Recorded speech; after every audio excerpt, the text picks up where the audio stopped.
এই ক্ষেত্রে বিএনপি স্পষ্ট একটা বক্তব্য দেওয়া উচিত যে হাসান মাহমুদের সাথে কোনোদিন আমাদের গণতন্ত্র পুনরুদ্ধারের কোনো লড়াই নেই, কখনো হবেও না। আমার মনে হয় যে এটা করা দরকার। আর হচ্ছে এই অভ্যুত্থানটা যদি ব্যর্থ হয়, এই যে আমি যে রক্তটা ঝরাইছি এই রক্তের হিসাবটা আমি নিব। এই অভ্যুত্থান যাদের কারণে ব্যর্থ হবে তাদের প্রত্যেকের মুখোশ খুলে দিব। আপনারা কি জানেন প্রধানমন্ত্রী শেখ হাসিনাকে 5 ভাবে হত্যা করার প্ল্যান ছিল 5ই আগস্টে। আপনারা যে পালিয়ে যাওয়ার ভিডিওটা দেখেন না, এই পালিয়ে যাওয়ার ভিডিওটা কে ভিডিও করেছে বলেন তো? এটা ভিডিও করেছে আসিফ নজরুলের ভাড়া করা স্নাইপার, যে কিনা এসএসএফ এর চাপে ওই সময় শেখ হাসিনাকে গুলি করতে পারেনি। কিন্তু পরিস্থিতি এতটাই ঘোলাটে ছিল, সে ওটা ভিডিও করে রেখেছে এবং আসিফ নজরুলের পরামর্শে শেখ হাসিনার মানহানি করার জন্য সেই ভিডিও ইন্টারনেটে ভাইরাল করে দেয়। হ্যাঁ, আজকে এই টপিক নিয়ে কথা বলবো যে শেখ হাসিনাকে কোন কোন পদ্ধতিতে এই শত্রুপক্ষ মারতে চেয়েছিল।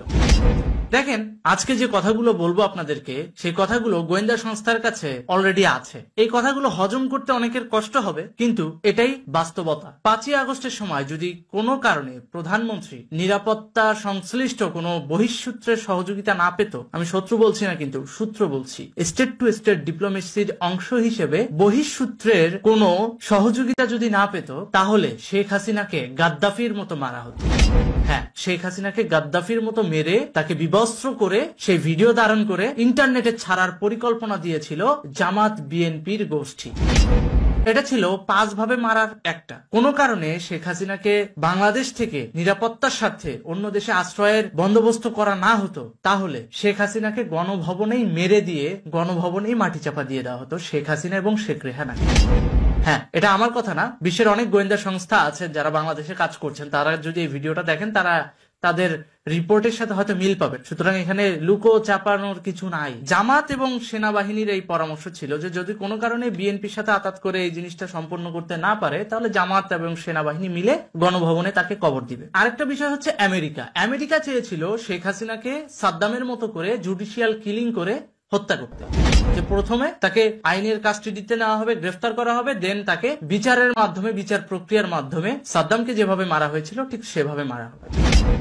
এই ছিল আমেরিকা এবং ইউনুস গংদের প্রস্তাবনা। পরবর্তীতে বিএনপি এবং জামাত মিলে একটা প্রস্তাবনা দিয়েছিল, এভাবে না, গাদ্দাফির মতো করে তাকে পাবলিকের মাধ্যমে আগে পেটানো হবে, বিবস্ত্র করা হবে, তারপরে তাকে উলঙ্গ করে ভিডিও করে সেই ভিডিও অনলাইনে ইন্টারনেটে ছাড়া হবে। এটা ছিল জামাত এবং বিএনপির প্রস্তাব।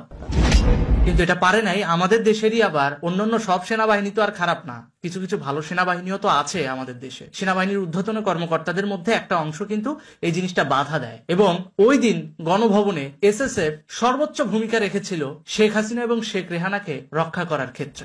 কারণ স্পেশাল সিকিউরিটি ফোর্সের কিন্তু দায়িত্ব রানিং প্রধানমন্ত্রীকে যেভাবেই হোক সেফটি এবং সিকিউরিটি দেওয়া, এবং তারই অংশ হিসেবে স্নাইপারকে আইডেন্টিফাই করতে পেরেছিল, এবং স্নাইপারকে আইডেন্টিফাই করে তারা কিন্তু তাদের জিম্মায় নিয়েছিল। যদিও পরিস্থিতি খারাপ ছিল, তাই তাকে মারধর করে নাই কিংবা তাকে চাপে রাখতে পারে নাই। সেনাবাহিনীর একটা অংশই তো কোনো না কোনো ভাবে আতাত করে এই স্নাইপারকে গণভবনে ঢুকিয়েছিল, তাই তো? এবং সেটাই হয়েছে। এবং পরবর্তীতে যখন দেখলো এই 3টা প্ল্যানের একটা প্ল্যানও কাজ করছে না, ইউনুস গংদের আমেরিকার প্রেসক্রিপশন অনুযায়ী একটা প্ল্যান, জামাত বিএনপির একটা প্ল্যান, জামাত সেনাবাহিনীর একটা প্ল্যান, এই 3টা প্ল্যান, আবার এই যে স্নাইপারের একটা প্ল্যান, 4 নম্বর প্ল্যান, কোনোটাই কাজ করলো।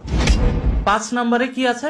যখন কোনোটাই হলো না, তার মানহানি করে দাও। তখন ওই স্নাইপারকে দিয়ে ওই ভিডিওটা করে যে শেখ হাসিনা পালাচ্ছে, পালিয়ে যাচ্ছে, এই ভিডিওটা করে পরবর্তীতে 5 তারিখে ভাইরাল করা হয়, যেটা আপনারা মিডিয়ার বদৌলতে দেখেছেন, অলরেডি ইন্টারনেটে ভাইরাল, যে শেখ হাসিনা প্লেনে উঠছে, হেলিকপ্টারে উঠছে এবং তাকে পৌঁছে দেওয়া হচ্ছে। এই 5টার বাইরে আরেকটা ঝুঁকি তার ছিল, সেটা হচ্ছে ওই সময় গণভবনে বলা হয়েছিল যে শেখ হাসিনা কোথায় যাচ্ছেন? আমেরিকা যাচ্ছেন। কিসের স্বার্থে? নিরাপত্তার স্বার্থে। কার কাছে যাবেন? তার ছেলের কাছে। এইটা কিন্তু গণভবনে বলে গেছে। তিনি যখন হেলিকপ্টারে করে বিদায় নিলেন, ওই সময় জামাতের আতাত অনুযায়ী আইএসআই কে বলা হলো যে ভারতের বর্ডার ক্রস করার পর আমেরিকা যেতে হলে তো পাকিস্তান হয়েই ঢুকবে, কোনোভাবে মিসাইল মেরে হলেও সেই হেলিকপ্টারকে গুড়িয়ে দিতে হবে। কিন্তু তারা এটা জানে না যে এটা শেখ হাসিনা। অবশ্যই সে পলিটিক্যাল বুদ্ধি ব্যবহার করে নিরাপত্তা সংক্রান্ত প্রত্যেকটা বিষয় গ্রহণ করেছে। আর এজন্যই তিনি সেনাবাহিনীকে তো বলেছিলেন যে আমি নিরাপত্তার স্বার্থে, ঠিক আছে তোমরা রক্তপাত চাও না, আমিও রক্তপাত চাই না, আমি চলে যাচ্ছি। কিন্তু সে দিল্লিতে কেন নামলো? কারণ যদি কোনো কারণে ভারতে সে অবস্থান না নিত, তাহলে পাকিস্তানের আকাশ সীমায় যখনই হেলিকপ্টারটা ঢুকতো তাকে মিসাইল দিয়ে হত্যা করা হতো। 5 ভাবে শেখ হাসিনাকে মারার পরিকল্পনা দেশে হয়েছে এবং এর বাইরে বহিঃসূত্র ভাবে যদি কোনো কারণে শেখ হাসিনা বেঁচে যায়, আমেরিকা যাবে তার ছেলের কাছে, যখনই পাকিস্তানের আকাশ সীমা অতিক্রম করবে তখনই যেন তাকে মিসাইল দিয়ে গুড়িয়ে দেওয়া হয়। আর এই টোটাল পরিকল্পনার পিছনে ইউনূস, আসিফ এই গ্যাংরা তো ছিলই, সাথে জামাত এবং লেজুর ভিত্তি হিসেবে বিএনপি ছিল। তো এই যে জামাত, বিএনপি, ইউনূস গংরা এত পরিকল্পনা করেও শেখ হাসিনাকে মারতে পারলো না। কেন মারতে পারলো না জানেন? কারণ রাখে আল্লাহ মারে কে। এই মানুষটার পিছনে কি কম অ্যাটেম্প নেওয়া হয়েছে? দেখেন সেই 2001 থেকে 4 সাল বেশ কয়েকবার চেষ্টা করা হয়েছে, 24 সালে চেষ্টা করা হয়েছে, কিন্তু পারে নাই, পারবেও না।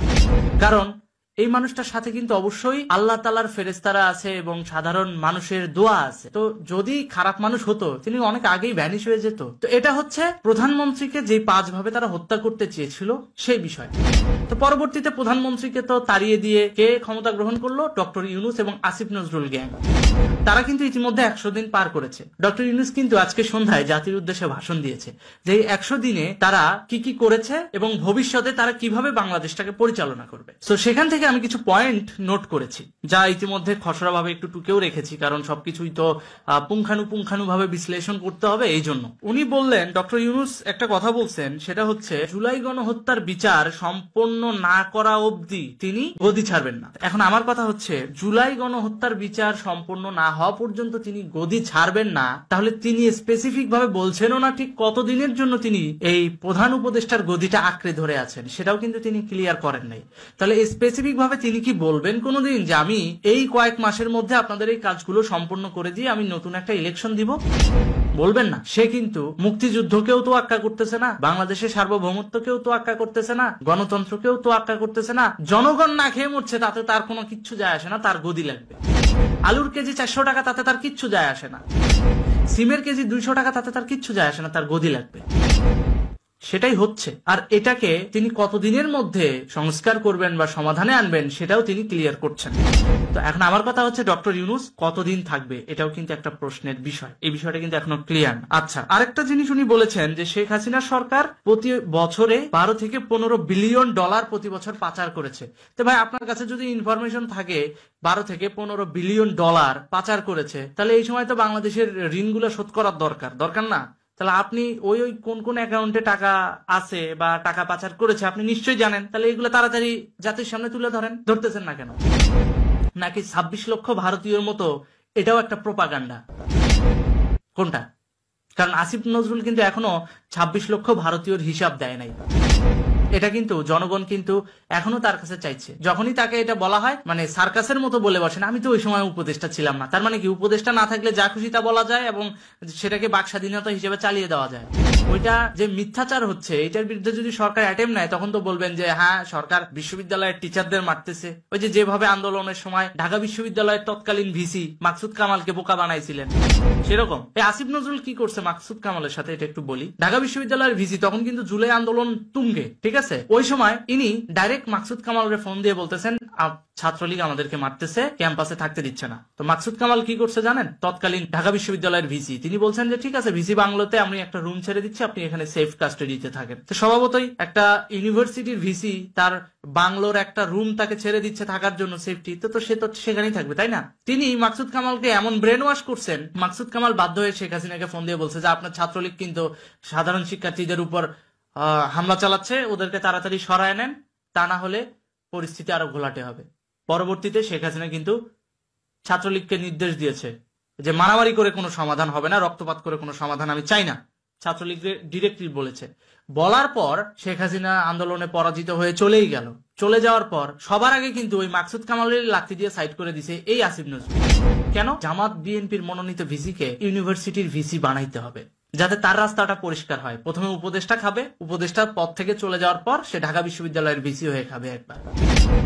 প্ল্যানটা বুঝছেন? কারণ অন্তর্বর্তীকালীন সরকার তো অস্থায়ী সরকারটা খাবে, খাওয়ার পর সে ঢাকা বিশ্ববিদ্যালয়ের ভিসি হয়ে যাবে, সম্মানিত ব্যক্তি। তো এরকম সম্মানিত ব্যক্তির ইমেজওয়ালা পার্সন যখন মিথ্যাচার করে, তখন স্বভাবতই সাধারণ মানুষ কিন্তু কনফিউজড হয়ে পড়ে। আর সেটাই হয়েছে বিগত আন্দোলনে।